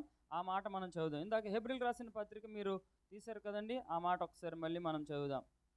11వ వచనాన్ని మనం చదవాల్సిందిగా నేను మిమ్మల్ని కోరుతున్నాను. 11వ వచనం నేను చదువుతాను. 11 హెబ్రీయులకు రాసిన పత్రిక 6వ అధ్యాయం 11వ వచనం. మీరు మందులు కాక విశ్వాసము చేతను ఓర్పు చేతను వాగ్దానములను స్వతంత్రించుకొని వారిని పోలి నడుచుకొనున్నట్లుగా మీలో ప్రతివాడును మీ నిరీక్షణ పరిపూర్ణ మగు నిమిత్తము మీరిది వరకు కనుపరిచిన ఆసక్తిని తుదమట్టుకు కనపరచవలనని అపేక్షించుచున్నాము. ఇదండి, దేవుడు మనకిచ్చిన వాగ్దానాల్ని స్వతంత్రించుకోవాలి అంటే వాటిని మనం సొంతం చేసుకోవాలి. దేవుని వాగ్దానాలకి ఎంతమందికి ఇష్టం అండి? దేవుని వాగ్దానాలన్నీ నేను సొంతం చేసుకుంటానని. ఎస్, దేవుడు కూడా ఇవ్వడానికే ఉన్నాడు. దాన్ని సొంతం చేసుకోవడం ఎవరి చేతిలో ఉందో తెలుసా? మన చేతుల్లో ఉంది. అది ఎలాగో ఈ రాత్రి మనం కొన్ని మాటలు త్వరగా మనం చూద్దాం. నెంబర్ 1 అక్కడే రాయబడిన మాట ఏంటంటే, ఒకటోది మందులు కాక. మీరు మందులుగా ఉండొద్దు. దేవుని వాగ్దానాన్ని స్వతంత్రించుకోవాలి, సొంతం చేసుకోవాలి అనే వాళ్ళు ఎలాగ ఉండకూడదంటే మందులుగా ఉండొద్దు. అంటే ఎలాగుంటారు? మందబుద్ధి అంటే చురుకుదనం లేకపోవడం, యాక్టివ్నెస్ లేకపోవడం, వాగ్దానం పట్ల అది స్వతంత్రించుకోవాలి, అది తీసుకోవాలి అన్న ఆసక్తి లేకపోవడం, మందులుగా ఉండడం. అలాగ ఉండొద్దు అని వాక్యం చెప్తుంది. సాధారణంగా మనము ఏ విషయంలో మందులో ఉండొద్దు అని వాక్యం చెప్తుంది అంటే చూడండి, అక్కడే ఉంది. హెబ్రీయులకు రాసిన పత్రికలో 5వ అధ్యాయం 11వ వచనాన్ని మనం ఒకసారి కనుక చదివితే, ఇందును గూర్చి మేము చెప్పవలసినవి అనేక సంగతులున్నవి కానీ మీరు వినుటకు మందులైనందున వాటిని విశదపరచుట కష్టం. ఏవైనా మీకు చెప్పాలి అన్నప్పుడు మీకు కనుక మందులుగా ఉన్నారనుకో, నాట్ ఇంట్రెస్టెడ్ అంటే ఏం వింటాంలే. చూడండి, అలా కొంతమంది చెప్తున్నప్పుడు కొంతమందికి నాకు కొంతమంది నేను ఏదో వర్క్ చేస్తున్నప్పుడు ఏదో చెప్తుంటారు కొంతమంది. అప్పుడు నా పరిస్థితి చూసి వాళ్ళు ఏం చేస్తారని అంటే ఇది చెప్పినా వేస్ట్. కానీ నాకు తెలుసు వాళ్ళు చెప్తున్నారని నేను 2 పక్కల వర్క్ చేయగలుగుతుంటాను. నా పని నేను చేస్తుంటాను, వాళ్ళ మాటలు కూడా నేను వింటాను, దాని ప్రకారంగా స్పందిస్తాను. కానీ చూసే వాళ్ళకి నా పద్ధతి ఎలాగనిపిస్తుంటుంది అంటే కొన్నిసార్లు అలాగ ఉంటుంది మనకి. అంటే చూసే వాళ్ళు కూడాను మనం వింటున్నామా లేదా అన్నదాన్ని గమనించుకుంటారు ఖచ్చితంగా. ఇక్కడ కూడా ఏంటంటే వినుటకు మందులై ఉండడం. ఎవరికైనా సరే అంతేనండి, చెప్పడం ఇష్టం ఉంటుంది కానీ వినడం చెప్పండి చాలా కష్టం. ఎన్నైనా చెప్పగలుగుతాం కానీ ఎవరైనా చెప్పితే వినడం మాత్రం అది చాలా చాలా ఇంపార్టెంట్ మనకు ఉంది కదా. మీరు వినుటకు వేగిరపడువారును మాట్లాడుటకు నిదానించువారునై ఉండాలి. అవసరం వచ్చినప్పుడు మాట్లాడాలి, తప్పదు, మనం మాట్లాడాల్సి వచ్చినప్పుడు. కానీ ఎవరైనా ఏమైనా చెప్పినప్పుడు మనం ఏం చేయాలి? వినడానికి ఫస్ట్ వినాలి. పూర్తిగా వినిన తర్వాత అప్పుడు దానికోసం మాట్లాడాలి. ఇది వాక్యం చెప్తుంది. వినడానికి మనం ఎప్పుడు ఏమైపోకూడదు, ఏంట్లే అన్నట్టుగా ఉండకూడదు. ఎవరైనా ఏదైనా చెప్పినాడు, ఒకరు ప్రేయర్ రిక్వెస్ట్ చెప్తారు, సాక్ష్యం చెప్తారు, వాక్యం చెప్తారు, లేకపోతే ఇంకొకరు ఎవరైనా ప్రేయర్ చేస్తారు. ఇలా చేస్తున్నప్పుడు మనం అది వినడానికి మందబుద్ధి ఉండడానికి లేదు. ఎందుకంటే లోకంలో ప్రజలు చూడండి, పనికిరాని దానికి వినడానికి అబ్బాయి ఎంత ఇంట్రెస్ట్గా చెవులు పెడతారో, కానీ పనికొచ్చింది వినడానికి ఏం చేయరు తెలుసా? చాలామంది అంతే. ఎవరైనా చెత్త కబుర్లు ఈ మధ్యలో చాలామంది ఎక్కువ మొబైల్ ఫోన్స్లో ఏం చేస్తుంటారంటే ఏవో హేళకోళమో ఏవో అన్నీ చూస్తుంటారు. అవన్నీ వింటున్నారా లేదా? వింటుంటే టైం ఎంత గడిచిపోతున్నా వాళ్ళకి తెలియట్లేదు. అదే పిల్లలకి పిలిచి ఆడు గంటలు చూస్తుంటారు. ఎవరే నువ్వు ఇలా చేయకూడదని మంచి మాటలు 2 చెప్పండి, వినడానికి వాడికి మైండ్ ఇష్టపెట్టదు, అదేం చేయదు, మందంగా అయిపోద్ది. కనుక మనం ఏ విషయంలో మందం అయిపోకూడదంటే వినే విషయంలో మనం ఏం చేయొద్దు, మందముగా ఉండొద్దు. ఎన్ని చెప్పినా కూడా దేవుని మాటలైతే ఇంకా ప్రభువా ఏం మాట్లాడతావు. అలాగే చాలామంది భక్తులు ఉన్నారు కాబట్టే వాళ్ళ జీవితాలు అద్భుతంగా ఆశీర్వదించబడ్డాయి. వారి కోసమే మనము ఈరోజు కొన్ని మాటలు తెలుసుకోవడానికి ఇష్టపడుతున్నాం. మొట్టమొదట మనం మందులుగా ఉండొద్దు. ఒకవేళ మందులుగా ఉంటే దేవుడు ఏం చేశాడు యేసుప్రభు చెప్పండి ఒకసారి అంటే మత్తయి సువార్త, ఒకసారి లూకా సువార్త 24:25 చూడండి. లూకా సువార్త 24:25. నేను కొన్ని రెఫరెన్సెస్ చెప్తున్నానండి, సమయం త్వరగా చాలా ఫాస్ట్గా వెళ్ళిపోతుంది. ఇందాక చాలా ఎక్కువ ఉంది అనుకున్నాం కానీ వెరీ షార్ప్గా లూకా సువార్త 24:25 ఒక్కొక్క పాయింట్ గుర్తుపెట్టుకోండి. అందుకు ఆయన ప్రవక్తలు చెప్పిన మాటలన్నిటినీ ఏమనుందమ్మా? నమ్మని మందమతులారా క్రీస్తులాగు శ్రమపడి తన మహిమలో ప్రవేశిస్తాడని ముందే చెప్పాడు కదా. వినండి, అది అవశ్యము కదా, ఖచ్చితంగా జరిగే తీరుతుంది ఆయన చెప్పాడంటే. ఇప్పుడు నా మాటలు వినండి. ఏమంటున్నాడు యేసుప్రభు? ఒకవేళ కనుక ఆయన చెప్పిన మాటలు నమ్మకపోతే, వినడము ఒకటో పద్ధతి అయితే, రెండోది ఏం చేయాలి? ఆయన మాటల్ని నమ్మాలి. దేవుని మాటల్ని మనము ఎంత నమ్మితే, వాక్యం చెప్తుంది, నువ్వు నమ్మితే దేవుని మహిమను చూస్తావు ఖచ్చితంగా. వాక్యం నమ్మకపోతే మనం దేవుని మహిమను చూడలేం. వాక్యం నమ్మడం అంటే యేసయ్యని నమ్మడమే. వాక్యమే శరీరధారిగా ఈ లోకంలోకి వచ్చాడు. ఆయన ప్రభు అయిన యేసుక్రీస్తు. ఆయన వాక్యానికి, ఆయన తన నామము కంటే వాక్యాన్ని గొప్ప చేశాడని ఉంది వాక్యంలో. దేవుని వాక్యమని యేసుక్రీస్తుకి పేరునుంది ప్రకటన గ్రంథం 19వ అధ్యాయంలో. ఇలా చెప్పుకుంటూ వెళ్తే వాక్యానికి ఎప్పుడైతే మనం ఇంపార్టెన్స్ ఇస్తామో, నమ్మడానికి ఇష్టపెట్టుకుంటామో, వెంటనే మన జీవితంలో ఏమవుతుందో తెలుసండి? గొప్ప కార్యాలు మనం చూస్తాం. దేవుని మహిమను మనం కల్లారా చూడగలం. అది నమ్మకుండా ఉండేది ఏంటో తెలుసండి? మందబుద్ధి. ఏమైనా నమ్ముతారు. ఇంక మరి చెప్పుకుంటూ వెళ్తే చాలా టైం పడుతుంది కదా, ఏమైనా చెప్తారు. ఎల్ఐసి ఈరోజు ₹1,00,000 కట్టండి, మీకు 12 సంవత్సరాల తర్వాత 25 లక్షలు అవుద్దంటే అప్పు చేసి మరి ఏం చేస్తాం? ఎంత బాగా పనిచేస్తుందో బ్రెయిన్. అప్పుడు 12 లక్షలు 25 లక్షలు అంటే అవుతుందా లేదా? అలా కట్టిన మనందరం ఒకటే, అందులో నేను కూడా ఒకటే. కానీ దేవుని మాటలు కొన్నిసార్లు డాక్టర్లు చెప్తారు మనకి ఏమైనా సరే, అమ్మా ఇది పరిస్థితి అని చెప్పి చాలామంది అలాగే వెంటనే ఏం చేస్తాం? అమ్మ బాబాయ్ నిజమే అని అనుకుంటాం. కానీ వాక్యం ఎలాగ ఉందమ్మా, మీరు మెలుగు కలిగి ప్రార్థించండి, శోధనలో ప్రవేశించరని చెప్తే పాస్టర్ గారు అలాగే వినడానికి ఏముండదు, మనకి నమ్మడానికి ఇష్టపెట్టుకోవాలి. శోధనలో ప్రవేశించకుండా మెలుగుకుండా ప్రార్థించాలని చెప్తున్న వాక్యం కావచ్చు. ఇలా చాలా మాటలు ఉన్నాయి. అవన్నీ మనం వినడానికి ఏం చేయాలి? మనం విని వాటిని నమ్మాలి. చెప్పండి ఒకసారి. విని నమ్మకపోతే దేవుని మహిమ చూడమండి. అందుకే ప్రభు ఏమన్నాడో తెలుసు? వారిని మందమతులారా అన్నాడు. ఎవడైతే నమ్మడో దేవుని వాక్యాన్ని యేసు ప్రభు గద్దించాడని ఉంది అక్కడ. ప్రవక్తల మాటల్ని నమ్మని మందమతులారా అంటే మందబుద్ధులు. అంటే మీకు ఎవరికైనా కోపం వస్తుందో రాదా? తెలివైన వాళ్ళు అంటే కాళ్ళు రగరేస్తారు. మందమోహంలాగా ఉన్నారు మీరు, మందబుద్ధుల్లాగా ఉన్నారంటే ఎవరికైనా ఏమనిపిస్తుంది? కానీ యేసుక్రీస్తు స్వయంగా చెప్పాడు శిష్యులకే అన్నాడు, ఆయన వెనక్కి తిరుగుతున్న వాళ్ళకి. ఎందుకు అన్నాడు అని అంటే, వీళ్ళు ఏం నమ్మట్లేదు, దేవుని మాటలు నమ్మట్లేదు కనుక.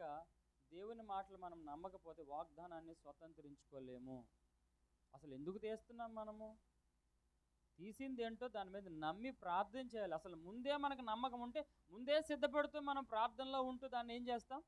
తీస్తాం. లేదా లాటరీలు వేసే పద్ధతిలో తీస్తే ఏముండదు, దానివల్ల ఫలితం కూడా ఉండదు. కనుక మనం ఇప్పుడు వాగ్దానం తీయబోతున్న మన హృదయాల్ని త్వరగా సిద్ధపరచుకుందాం. వారిని గద్దించాడు కనుక మందమతులుగా ఉండొద్దు. ఇంకోటి, మందమతులుగా ఉంటే ఎంత ప్రమాదమో కూడా చూడండి. లోకసువార్త 21వ అధ్యాయం 34వ వచనం చూద్దాం త్వరగా. లోకసువార్త 21:34.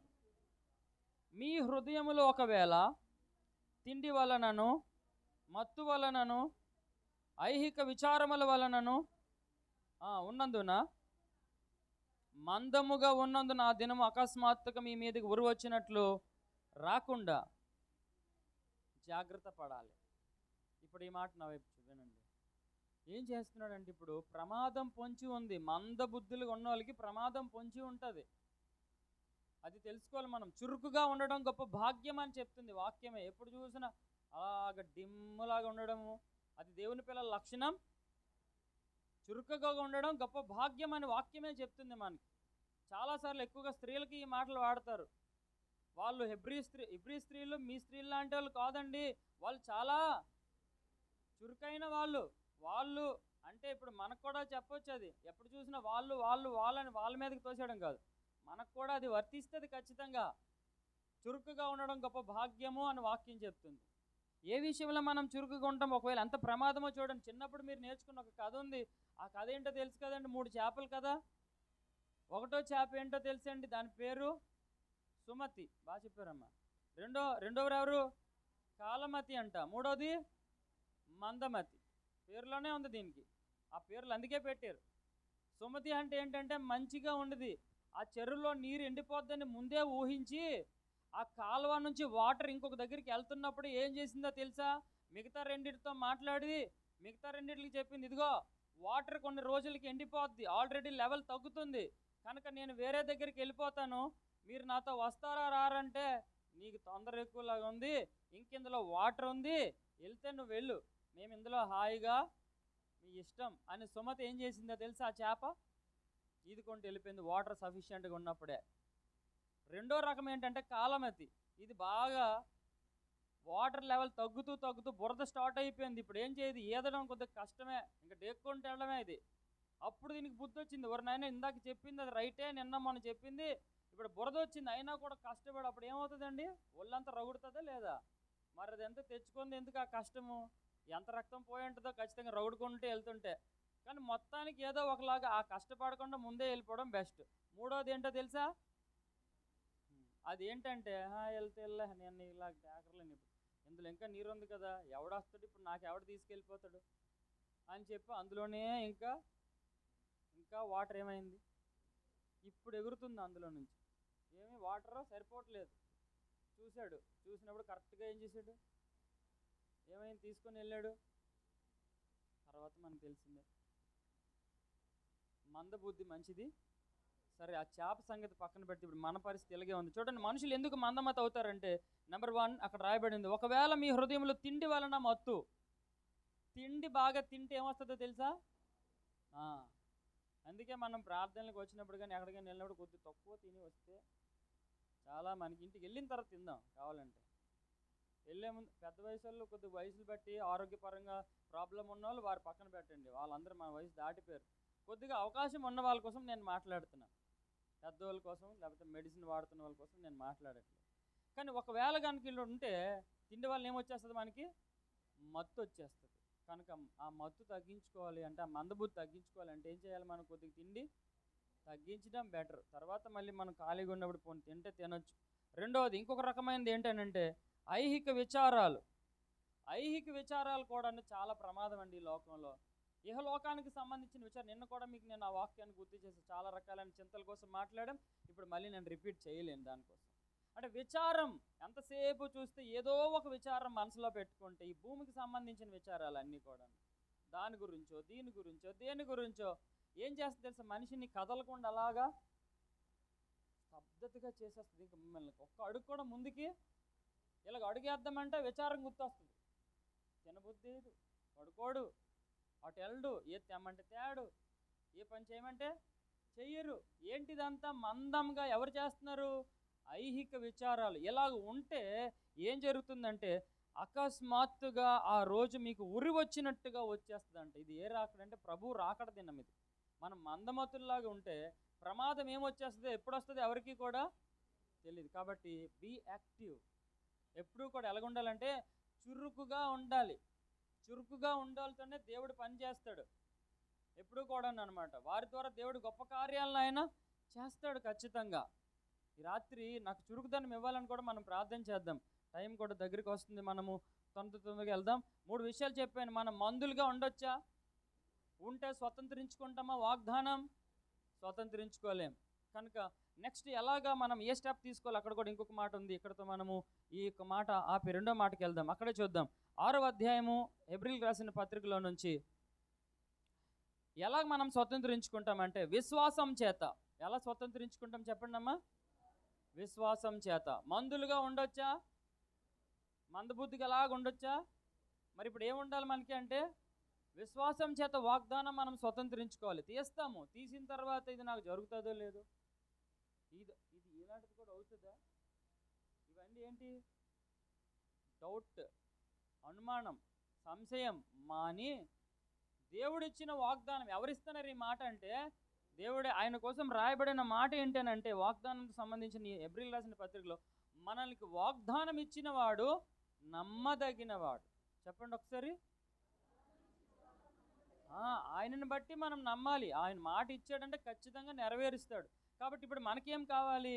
విశ్వాసంతో మనము దానిని నమ్మాలి. ఎలా నమ్మాలో ఇక్కడ మనం చూద్దాం. విశ్వాసం లేకపోతే 11వ అధ్యాయం 6వ వచనంలో ఇష్టుడై ఉండడం దేవునికి అసాధ్యం. నెంబర్ 1, మనం దేవునికి ఇష్టడుగా ఉంటే ఉండాలంటే మనకి ఏముండాలి? విశ్వాసమే ఉండాలి. ఇక్కడ ఒక వ్యక్తి జీవితంలో మనం చూద్దాం.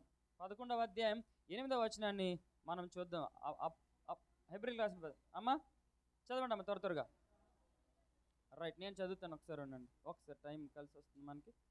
హెబ్రీయులకు రాసిన పత్రికలో నుంచి 11:8లో నేను చదువుతున్నాను. అబ్రహాము పిలువబడినప్పుడు విశ్వాసం బట్టి, విశ్వాసం ఉంటే ఏం చేస్తాడు అంటే పిలుపుకు లోబడి తాను స్వాస్థ్యముగా పొందనయ్యున్న ప్రదేశమునకు బయలువెళ్ళెను. నాకు విశ్వాసం ఉంది, నేను నమ్ముతున్నాను అని ఉంటే ఈయనకి ఏ లక్షణం ఉంది? అబ్రహాం గురించి రాస్తూ విశ్వాసం బట్టి లోబడ్డాడు. విశ్వాసం ఉండేవాడు దేవుని మాటకి ఏం చేస్తాడు? లోబడతాడు. ఆయన ఇచ్చిన మాటకి విధేయత చూపిస్తాడు. విశ్వాసం లేనాడు విధేయత చూపించడు, అంతే కదా. విధేయత అంటే ఏంటి? చెప్పినట్టుగా చేయడం. ఇందాక నేను చెప్పిన ఉదాహరణే, నెల రోజులు పోయిన తర్వాత మీకు జీతం ఇస్తామండి, పని చేయండి. నెల రోజులు అంటే ఏం చేస్తున్నాం మనం? నమ్మకంగా జీతాలు కట్టుకొని అక్కడ నెల రోజుల తర్వాత ఏమి ఇస్తున్నాడు? అది వస్తుందని నమ్మే కదా ఇక్కడ ఎంత విధేయత చూపిస్తున్నాం మనం. ఈ విధేయత ఎందుకు వచ్చింది మనకి?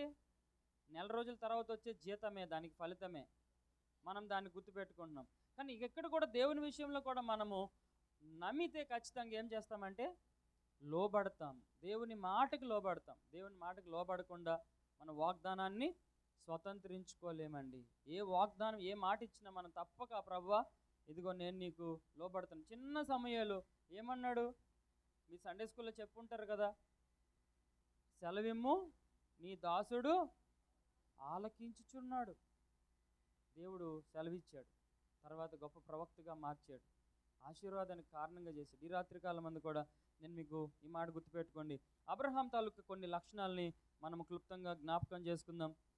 ఇక్కడ నుంచి నేను వివరిస్తాను కొన్ని మాటల్ని, దయచేసి మీరు అర్థం చేసుకోవాల్సింది కోరుతున్నాను. ఒకటవది ఆయన లోబడ్డాడు. రెండవది అక్కడ చూడండి, విశ్వాసం బట్టి అతనితో వాగ్దానంనకు సమాన వారసులైన ఇస్సాకు యాకోబు అనువారు గుడారంలో నివసించుచు అన్యుల దేశంలో ఉన్నట్టుగా వాగ్దాత దేశంలో పరవాసులైరి. ఆ తర్వాత అబ్రహాం ఏం చేశాడంటే, అబ్రహాము 10వ వచనంలో దేవుడు దేనికి శిల్పియు నిర్మాణకుడై ఉన్నాడో పునాదులు గల ఆ పట్టణం కొరకు అబ్రహాం ఎదురు చూచుండండి. రెండో లక్షణము ఎదురు చూడడం ఉండాలి. నాకు విశ్వాసం ఉంది అని అంటే దేవుడు దాన్ని జరిగిస్తాడని ఎదురు చూడాలి. అంతేగాని ఎప్పుడు చేస్తా చేయడే అన్నట్టుగా మనము మళ్ళీ మందమతిలాగా వెళ్ళకూడదు, డీలా పడకూడదు. ఎదురు చూడడం చాలా విలువైనది. నమ్మకం ఉంటే ఖచ్చితంగా ఏం చేస్తాం? మనం ఎదురు చూస్తాం. ఎదురు చూడడం గురించి మనకి చాలా విషయాలు కూడా బైబిల్లో తెలుసు. దేవుని వాక్యం కూడా ఆయన నెరవేర్చాడు. ప్రభు కూడా చెప్పాడు, పరిశుద్ధ ఆత్మ కోసం మీరు యెరూషలేముకి వెళ్ళి కనిపెట్టండి, ఎదురు చూడండి అంటే పంపించాడా లేదా? ఎదురు చూసిన వాళ్ళ మీదకి అంటే పంపించాడు. ఎదురు చూడాలి. ఎదురు చూస్తే ఏమొస్తుందండి అని అంటే దేవుని వాక్యం అయితే చెప్తుంది కదా, యెహోవా కొరకు ఎదురు చూస్తే మనకేమొస్తుంది? నూతన బలం. ఆ మాట ఇక్కడ రాయబడింది చూడండి కన్ఫర్మేషన్లో ఎలా రాశారు. 11వ అధ్యాయం 11వ వచనంలో విశ్వాసం బట్టి శారాయు వాగ్దానము చేసిన వాడు నమ్మదగిన వాడని ఎంచుకొనెను గనుక తాను వయస్సు గతించిన దైనను గర్భము ధరించుటకు శక్తి పొందింది. దేవునికి స్తోత్రం కలుగునుగా. That is the power of faith. అది విశ్వాసం తాలూకా శక్తి.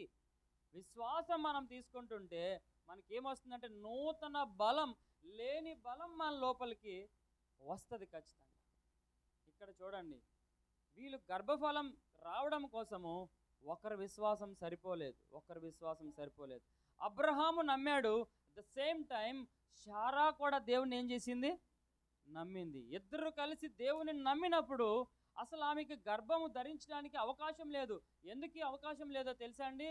నేను ఇవన్నీ రెఫరెన్సెస్ చెప్పట్లేదు, కానీ అదే ఆదికాండం మీరు 17వ అధ్యాయం చదివితే మొట్టమొదట్లో మనం చూస్తాం కదా, అబ్రహాముకు దేవుడు ప్రత్యక్షమైనప్పుడు 99 ఇయర్స్ 99 సంవత్సరాలప్పుడు చెప్పి నువ్వు నిందారహితుడిగా ఉండమన్నాడు. ఇదేంటండి 99 సంవత్సరాలకి గర్భఫలం వస్తుందా? అదే డౌట్. కానీ అబ్రహాం మాత్రం నమ్మాడు. అదే టైంలో శారా గారు కూడా ఏం చేశారంట? దేవుడు చెప్పాడు కాబట్టి నేను నమ్ముతానని ఇద్దరూ కలిపి నమ్మారు. ఆసారి మొదటి శారా నమ్మలేదు. ఒకళ్ళు నమ్మనంత వరకు కూడా దేవుడు ఇవ్వలేదు. అలాగ వెయిట్ చేశాడు. 25 సంవత్సరాలు అయిపోయింది. శారా నవ్వింది అప్పటికీ కూడా, అంటే ఇంకా ఏం లేదు తనకి డౌట్.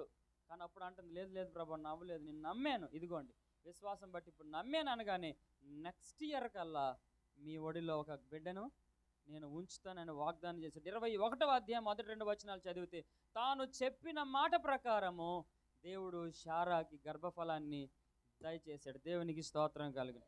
ఎలాగొచ్చిందండి అంటే నమ్మింది కాబట్టి. ఏమొచ్చింది తనకి? శక్తి.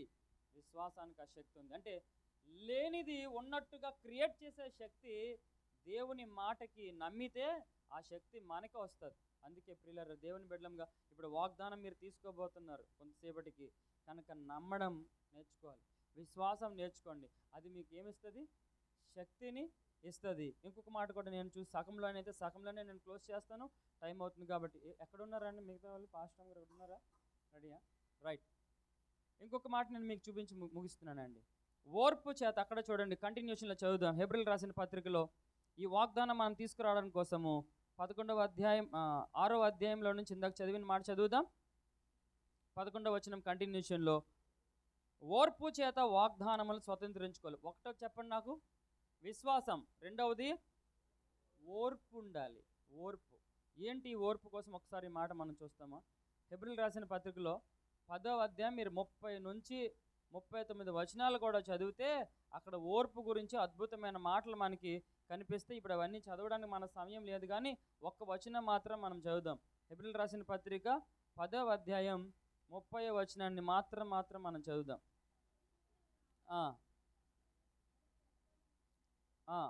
ఇత్తునని అవన్నీ చదవద్దు, 36 చదవండి. మీరు దేవుని చిత్తం నెరవేర్చిన వారై వాగ్దానము పొందు నిమిత్తము మీకు ఓరిమి అవసరమై ఉంది. ఇప్పుడు ఏం అవసరం మనకి అంటే ఓర్పు అవసరం. ఇప్పుడు ఓర్పు కోసం చెప్తే టైం పడుతుంది కాబట్టి గుర్తుపెట్టుకోండి. ఓర్పు ఉంటే మనం ఏం చేస్తాం తెలుసండి? ఎదురు చూస్తూనే ఉంటాం. దేవుడు తప్పక జరిగిస్తాడు. మరి శారాకి అబ్రహాంకి ఇచ్చాడండి, వాగ్దాన ఫలము పొందారు వాళ్ళు. ఎందువల్ల అంటే ఓపిక. ఎంత ఓపిక తెలుసండి అబ్రహాం గారికి, శారా గారికి? దాదాపుగా 25 సంవత్సరాలు దేవుడు పరీక్షించాడేమో. ఎందుకంటే అంతవరకు శారా నమ్మలేదు, అబ్రహాం అయితే నమ్ముతున్నాడు. దీవిస్తానంటే ఎవరు నమ్మట్లేదు? శారా నమ్మలేదు. నమ్మకపోయేసరికి దేవుడు లేట్ చేశాడు.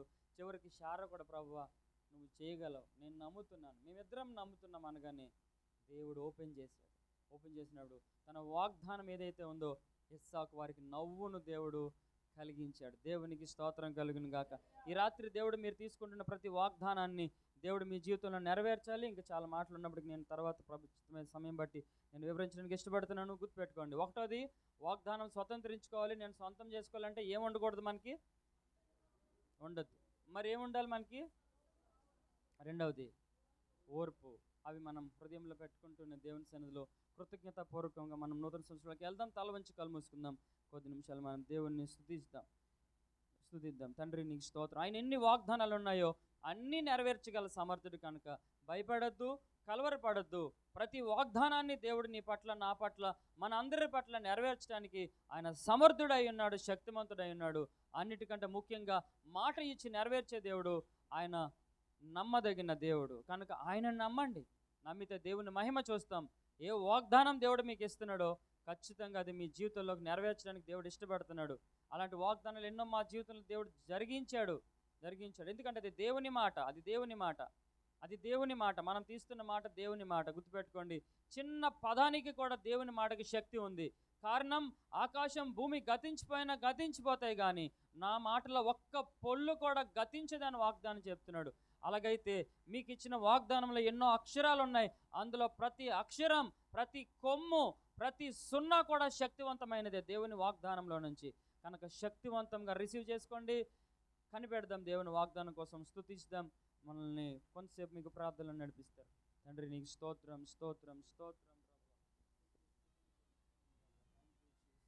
ఎవరం కూడా కళ్ళు తెరవద్దు. కొద్ది నిమిషాలే మన మధ్యలో ఉంది. ఇప్పుడు నిమిషాల్లోకి వచ్చాము దేవుని సన్నిధిలో. దేవుడు మనల్ని ప్రేమిస్తున్నాడు. Yes, thank you lord, thank you Jesus. ప్రభువా నీకు స్తోత్రం. అందరము దేవుని స్తుతిద్దాం. యేసయ్యా నీకు వందనాలు. పరిశుద్ధుడా నీకు స్తుతి అని చెప్దాం. యేసయ్యా నీకు వందనాలు. స్తుతిస్తూ నూతన సంవత్సరంలోనికి మనం ప్రవేశిద్దాం. అయ్యా నీకు వందనాలు యేసయ్యా. మంచి దేవానికి స్తుతి. స్తోత్రం తండ్రి. అయ్యా నీకు వందనాలు యేసయ్యా. వందనాలయ్యా. నిన్నే ప్రేమిస్తామయ్యా, నిన్నే ఆరాధిస్తాం, నిన్నే కనపరుస్తామయ్యా. వచ్చే సంవత్సరంకి ప్రభా మేము చూడడానికి మాకు ఇచ్చిన ఆయుష్ని బట్టి, ఆరోగ్యాన్ని బట్టి నీకు వందనాలని అందరము దేవుని స్తుతిందాం. యేసయ్యా, నీకు వందనాలయ్యా. నా జీవితంలో నాయన ఈ సంవత్సరం అంతా కాపాడవు తండ్రి. వచ్చే సంవత్సరం కూడా నన్ను కాపాడేసయ్యా, నన్ను దీవించేసయ్యా, నాకు సహాయం చేయి ప్రభు. నా ప్రార్థనలకి జవాబు దయచే ప్రభు అని ఎవరు మౌనముగా ఉండద్దు. ఎలా మిమ్మల్ని స్తుతించాలనిపిస్తే అలా స్తుతించండి. స్తుతిని ఆపొద్దమ్మా, స్తుతి ఆపొద్దండి, అందరూ స్తుతించండి. ప్రభువానికి స్తోత్రం. మరొక 5 నిమిషాల్లో మనము నూతన సంవత్సరం లోపలికి ప్రవేశించబోతున్నాం కనుక దేవుడిచ్చిన నూతన సంవత్సరం బట్టి, దయా కిరీటం బట్టి దేవునికి నమ్మి స్తుతించుదాం. ప్రభువా, నువ్వు నాకు ఇవ్వబోతున్న ఈ గొప్ప నాయన నూతన సంవత్సరం బట్టి నీకు స్తోత్రం. దీవెనకరమైన ఈ సంవత్సరాలు బట్టి నీకు స్తోత్రాలు నాయన, నీకు వందనాలని చెప్పి హృదయపూర్వకంగా స్తుతించుదాం. తండ్రి నీకు స్తోత్రం. హల్లెలూయా. Thank you Jesus. నిన్నే ప్రేమించును నూతన సంవత్సరాన్ని బట్టి నీకే స్తోత్రం. Jesus, thank you lord. చేతుల పైకి ఎత్తగలిగితే చేతుల పైకి ఎత్తి, మోకరించగలిగితే మోకరించి దేవుని సన్నిధానంలో భయముతో భక్తితో దేవాది దేవుని వచ్చే సంవత్సరం నాయన నాకు ఏ విధముగా నాకు సహాయం చేయబోతున్నావయ్యా, నా బిడ్డల విషయంలో ఏ విధముగా సహాయం చేయబోతున్నావు యేసయ్యా. నీకే వందనాలు యేసయ్యా. నీకే స్తుతి. స్తోత్రం. పిల్లలు కూడా మోకరించి దేవుని సన్నిధానంలో యేసయ్యా నీకు వందనాలయ్యా, నాకు ఇస్తున్న దయా కిరీటాన్ని బట్టి నీకే స్తోత్రం యేసయ్యా. స్తోత్రమయ్యా. వచ్చే సంవత్సరం అంతా నన్ను కాపాడేసయ్యా, నా ప్రయత్నాల్లో సహాయం చేయండి యేసయ్యా, నా ఆరోగ్య విషయంలో సహాయం చేయండి ప్రభువా, నా జీవితంలో గొప్ప మేలు దయచేయ్యా. నీ సాక్షి బిడ్డగా నేను ఉంటాను తండ్రి నాయన. యేసయ్యా నీకు వందనాలని అందరం దేవుని స్తుతిందాం. యేసయ్యా నీకే స్తుతి. Thank you Jesus. Thank you holy spirit. నీకు వందనాలు. యేసు నీకే స్తోత్రం. మంచి దేవా నీకు వందనాలు. ఇంకా 4 నిమిషాల్లో మనం నూతన సంవత్సరంలోనికి ఎదుర్కోబోతున్నాం.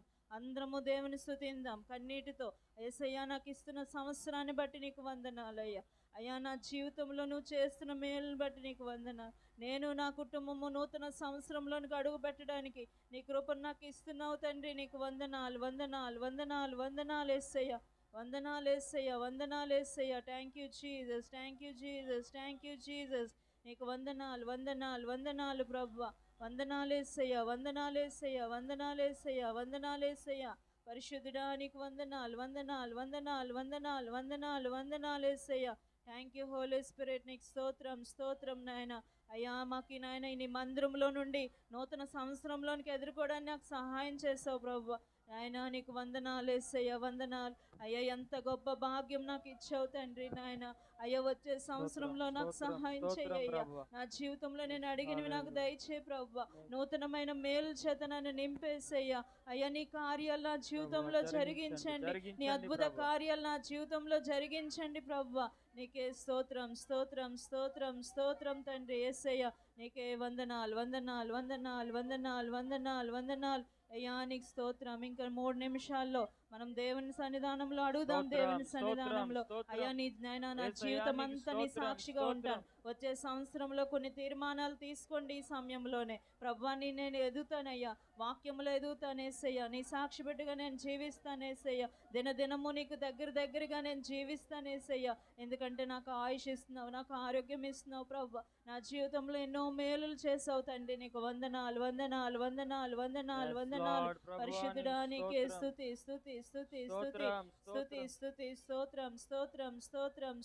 స్తోత్రం. యేసు నీకు వందనాలు. అయ్యా, నాకు ఇస్తున్న నూతన సంవత్సరాన్ని బట్టి నీకు వందనాలు యేసయ్యా. నీ సాక్షిగా నేను జీవిస్తానేసయ్యా. నిన్ను విడిచిపెట్టి నేను ఎక్కడికి వెళ్ళనేసయ్యా. నా జీవిత కాలం అంతా కూడా నీ సాక్షిగా నేను ఉంటానయ్యా. నా కుటుంబం నీ సాక్షిగా ఉంటానేసయ్యా. అందరం కూడా ఆ విధముగానే లేచి నించుందాం. అందరం లేచి నించుందాం. అయ్యా నీకు వందనాలు. ఇంకొక నిమిషంలో మనం నూతన సంవత్సరంలోనికి ఎదుర్కోబోతున్నాం. అయ్యా నీకు వందనాలు. 2024 సంవత్సరం అంతా కూడా ఎన్నో కష్టాల నుంచి, ఎన్నో బాధల నుంచి, ఎన్నో ఆర్థికపరమైన ఇబ్బందుల నుంచి నన్ను, నా కుటుంబాన్ని కాపాడావయ్యా. ఎన్నో ప్రమాదాల నుంచి నన్ను కాపాడావు తండ్రి నాయన. నా బిడ్డలను కాపాడావు, నా సంఘాన్ని కాపాడావయ్యా. మళ్ళీ నాకు నూతన సంవత్సరాన్ని, దయా కిరీటాన్ని నాకు ఇస్తున్నావయ్యా. నీకు వందనాలు, వందనాలు, వందనాలు యేసయ్యా. నీకు స్తోత్రం, స్తోత్రం, స్తోత్రం యేసయ్యా. నీకు వందనాలు, వందనాలు యేసయ్యా. స్తోత్రం, స్తోత్రం, స్తోత్రం, స్తోత్రం, స్తోత్రం, స్తోత్రం. హల్లెలూయా, హల్లెలూయా. ఇంకొక నిమిషంలో మనం వెళ్ళబోతున్నాం ప్రియులారా. ఎస్ తండ్రి నీకు స్తోత్రం, స్తోత్రం. నడుచుచున్న మార్గం అంతా మనం యోచించినప్పుడు కన్నీళ్లతో మనం స్తుతించకుండా ఆయన ఉండలేం. Thanks Jesus. వందనాలు, వందనాలు, వందనాలు యేసయ్యా. నీకే స్తోత్రం, స్తోత్రం ప్రభువా. అందరం కూడా చప్పలు కొడుతూ న్యూ ఇయర్ ని ఆహ్వానిద్దాం. అందరం కూడా హల్లెలూయా, హల్లెలూయా, హల్లెలూయా. స్తోత్రం ప్రభువా. యేసయ్యా అందరూ చెప్పండి. యేసయ్యా నూతనమైన సంవత్సరం మాకు ఇచ్చినందుకు స్తోత్రం నాయన. స్తోత్రం ప్రభువా. అందరం చెప్పాలి. 2025 ఇచ్చినందుకు నీకు స్తోత్రం ప్రభువా. 2025 చప్పట్లు కొడుతూ దేవుని నామాన్ని మహింపర్దాం, దేవుని నామాన్ని మహింపర్దాం, దేవుని నామాన్ని మహింపర్దాం. యేసయ్యా నీకు వందనాలు. లైట్స్ ఆఫ్ చేయండి. లైట్స్. యేసయ్యా నీకు స్తోత్రం, హల్లెలూయా, హల్లెలూయా, హల్లెలూయా. స్తోత్రం, స్తోత్రం, స్తోత్రం, స్తోత్రం, స్తోత్రం. వందనాలు, వందనాలు, హల్లెలూయా, హల్లెలూయా, హల్లెలూయా. నీకే స్తుతి, స్తుతి, నీకే స్తుతి, స్తుతి, స్తుతి ప్రభువా. స్తోత్రం.